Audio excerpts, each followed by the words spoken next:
everyone. Welcome to another lesson of Wisdom Ways. Today we'll be doing the topic how to convert a non-terminating recurring decimal to a fraction. Now what do you mean by non-terminating recurring?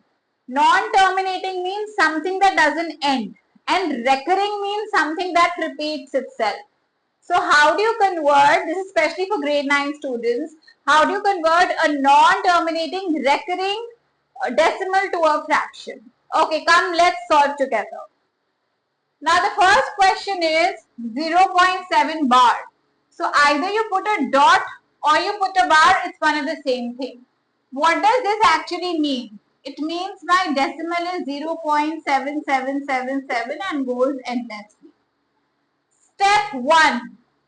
Put the value equal to x. So my x is 0.7 bar or 0.7 dot. Now the next step, your one decimal is getting repeated. So what do? I multiply both the sides with 10. So x into 10 is 10x. And when you multiply 0.7 bar with 10, so then this 7 comes over here. So this is my 7.7777. And what was my question earlier?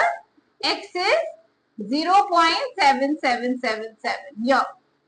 Step 2, we subtract both the equations. I subtract here. What is 10x minus x? 9x. This strikes off because this is all common.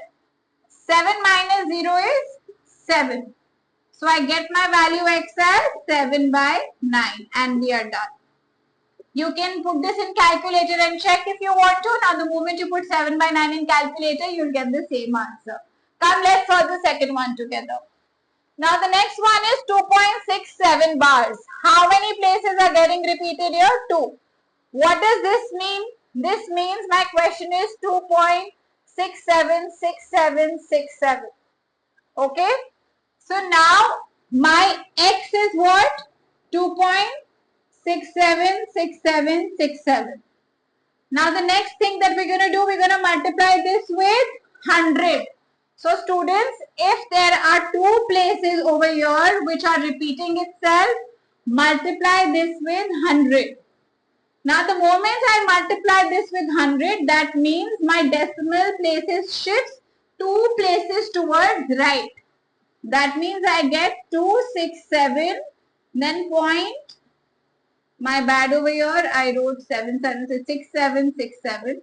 So 2 places over here, they shift towards left and the decimal places shifts towards right. So it's 267, again 67, 67, 67. And what was our question earlier? X is 0.676767. We subtract both the equations. Students, the trick over here is that this part, which is after the decimal, should be exactly identical because that strikes off. So we strike this off.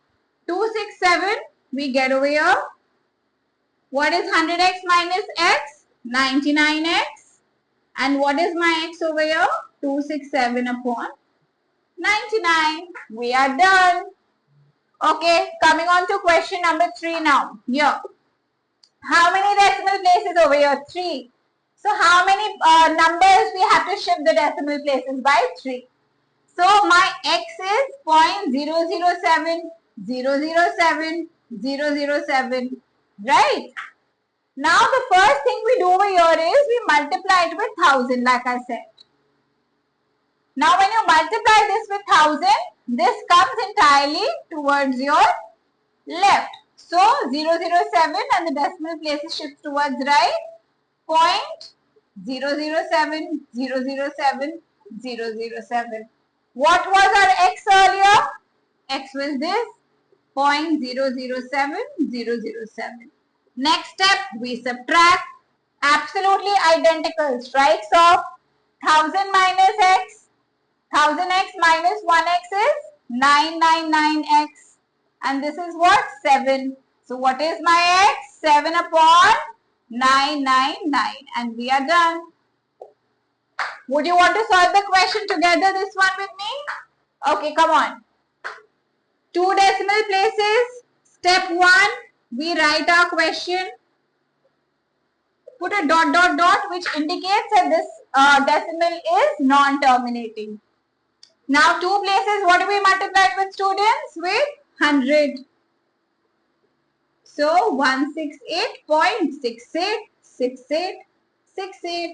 What was our x? We write it down. 0.686868. We subtract. So we get 99x is 168. X is 168 upon 99. Now, one more tip over here, if this fraction is getting reduced, like right now we know 99 and 168 do not have any common factor.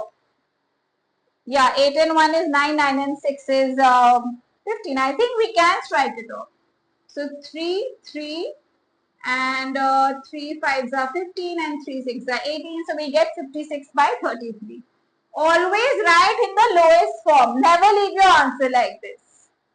DM if you have any doubts. Let me know. My email is there on the YouTube channel description. Follow, subscribe, comment and share. See you in the next lesson. Bye-bye.